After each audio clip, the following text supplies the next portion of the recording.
Hi అండి, అందరికీ నమస్తే. Welcome to my channel. ఈరోజు వీడియోలో హెల్దీ అండ్ టేస్టీ పొనగంటి ఆకు పచ్చడిని ఎలా తయారు చేసుకోవాలో చూపించబోతున్నాను.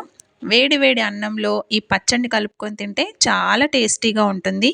అలాగే ఎన్నో పోషక విలువలు కలిగి ఉన్న ఈ పొనగంటి ఆకును ఎప్పుడు రెగ్యులర్గా చేసుకునే పప్పు ఫ్రై కాకుండా ఇలా ఒకసారి ట్రై చేసి చూడండి, చాలా బాగుంటుంది. దీనికోసం ముందుగా స్టవ్ ఆన్ చేసి ప్యాన్ పెట్టుకొని 2 టేబుల్ స్పూన్స్ ఆయిల్ వేసుకొని ఆవాలు, జీలకర్ర, మినప్పప్పు, 1 టేబుల్ స్పూన్ పల్లీలు, 2 పచ్చిమిర్చి, అలాగే 4-5 వెల్లుల్లి డబ్బలు వేసుకొని లో ఫ్లేమ్లో దోరగా వేయించుకోవాలి. ఇవన్నీ వేగడానికి కనీసం 3-4 నిమిషాలు పడుతుంది. మీరు కావాలంటే పల్లీల ప్లేస్లో నువ్వులు కూడా యాడ్ చేసుకోవచ్చు. ఇప్పుడు ఇందులోకి 4-5 వరకు ఎండుమిర్చి, అలాగే ఒక రెమ్మ కరివేపాకు వేసుకొని 1 నిమిషం పాటు వేగనివ్వాలి. ఈ పచ్చడికి పచ్చిమిర్చి, ఎండుమిర్చి 2 వేస్తేనే టేస్ట్ బాగుంటుంది. దినుసులన్నీ మాడిపోకుండా వేయించుకోండి. ఇప్పుడు వీటిని ఒక ప్లేట్లోకి తీసుకొని పక్కన పెట్టుకోండి.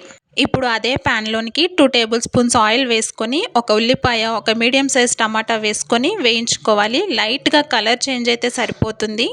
ఇలా వేగాక ఇందులోకి శుభ్రంగా వాష్ చేసుకున్నటువంటి పొనగంటి ఆకును వేసుకోవాలి. ఇక్కడ నేను 2 కట్టలు తీసుకున్నాను. ఇది వెయిట్ లాస్కి చాలా బాగా యూజ్ అవుతుంది. బీపీని తగ్గిస్తుంది, క్యాన్సర్ని ప్రివెంట్ చేసే పోషకాలు కూడా ఇందులో ఉన్నాయండి. అలాగే కాల్షియం ఎక్కువగా ఉండే ఆకు ఇది. లో టు మీడియం ఫ్లేమ్లో పెట్టుకొని బాగా మగ్గించిన తర్వాత ఇందులో కొద్దిగా చింతపండు వేసుకొని స్టవ్ ఆఫ్ చేసేసుకోవాలి. ఇప్పుడు ముందుగా వేయించిన పప్పులను గ్రైండ్ చేసుకోవాలి. తర్వాత ఆకును వేసి తగినంత ఉప్పు వేసి మెత్తగా గ్రైండ్ చేసుకోవాలి.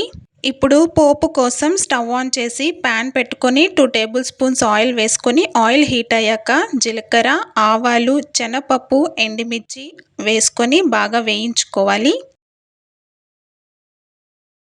పోపు రెడీ అయ్యాక గ్రైండ్ చేసిన పేస్ట్ వేసి 1 నిమిషం పాటు బాగా కలుపుకొని స్టవ్ ఆఫ్ చేసేయండి. అంతే అండి, ఎంతో టేస్టీగా ఉండే పొనగంటి ఆకు పచ్చడి రెడీ అయ్యింది.